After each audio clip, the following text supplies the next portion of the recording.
Alright, this is House of Dragons, episode 2. Now, this is my reaction to it. If you have not watched Game of Thrones or even caught up to House of Dragons, what do we say to those trying to watch the review? Not today. Exactly. Let's start. I don't know what mood lighting I had on, but anyway, we start off in King's Landing where there's chaos everywhere. The guards don't woke everybody up. Everybody getting pulled out their rooms to the center of King's Landing. They're trying to figure out exactly who killed the little boy. They're trying to find this little boy's head and who has it. The king calls an emergency small council meeting where everybody's fishing around trying to find clues. He's got a knife up to everybody's neck trying to figure out if anybody's betrayed him. As well he should. You don't know who's in this castle coming for your neck. They just killed your whole child, not knowing that your wife was the one that pointed him out. Now here comes Odious Otto telling him, you know what, we got to give him a proper king's death, a proper king's burial. Of course, he doesn't want his kid, you know, put out in the streets for everyone to see how horrible he died. But it made sense because it's like the whole kingdom will back you if they see that this woman sent someone to kill your little baby. Now here comes our resident foot fetish friend Lars telling him, hey, we caught blood, but we don't know who his accomplice was helping to murder your child, but maybe you can ask him some questions. I honestly wish they would have done that because what happens later just... Now we're seeing City Girl go and tell class president wife that they're going to have a funeral for Junior. But of course, she don't want to parade around and be seen by people after, one, she helped kill her son. And two, this is a little boy. Just bury him and get it over with. And while she's trying to put this across her head, she's like, well, I know you saw me sleeping with the Lord Commander, but... And she was like, I ain't trying to hear all that. My child is dead. Like, ain't nobody worried about you and what you doing between your sheets right now. Calm down.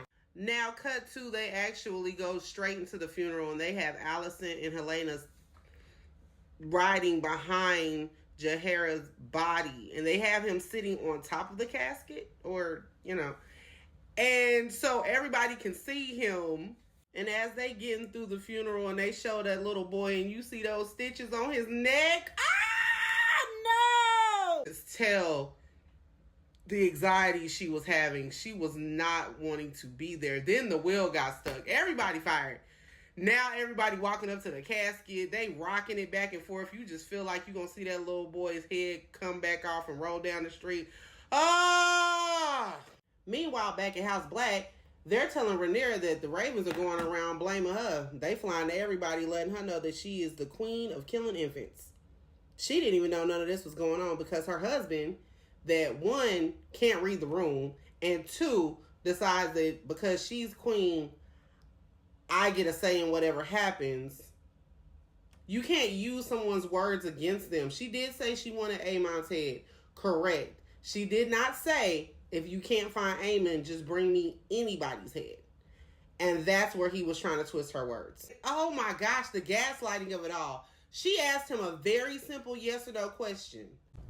Do you accept me as your queen and ruler?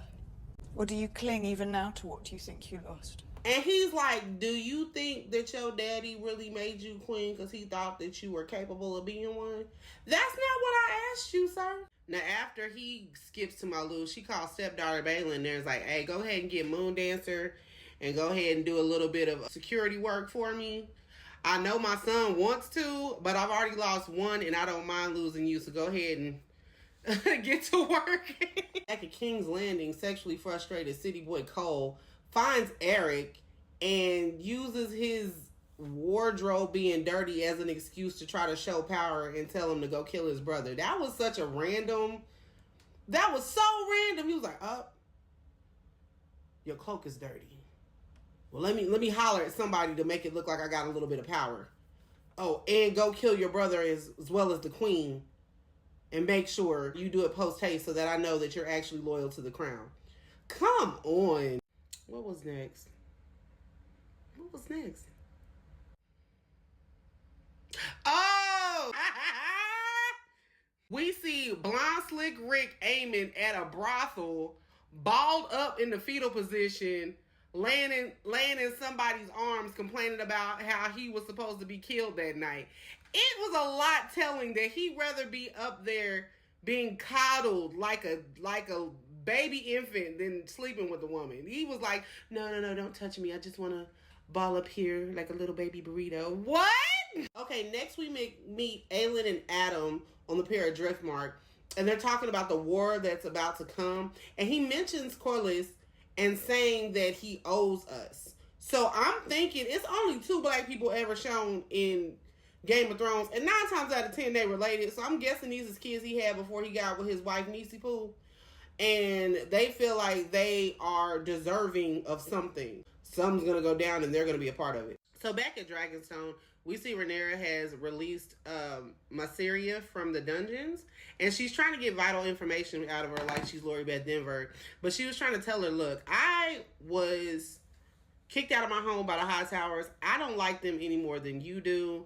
I've given you guys all the information I could. Your husband used me back in the day. He's still trying to now, but I have nothing left for you. It's like, well, if there's nothing special for you, I'm about to send you all the way to the other side of the world. Don't come back. Don't show your face.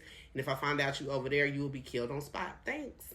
Ooh, in a random scene, we see Adam trying to get food together for the crab boil, and he looks up and he sees Sea Smoke, which is Lenore's dragon, who should be dead.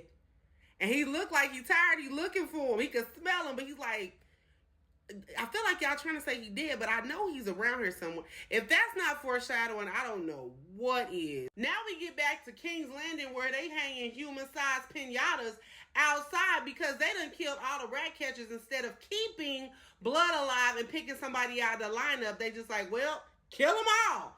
So all of the sympathy you just got for your little boy being killed was just wiped away because now everybody is cursing your name because you just killed innocent men. And when Otto comes in to tell him about himself, he fires him and gives his hand to very freaky King Commander City Boy Cole, not knowing that he over here doing stuff illegal behind your back with your mama, and that's one of the reasons your son wasn't protected that night.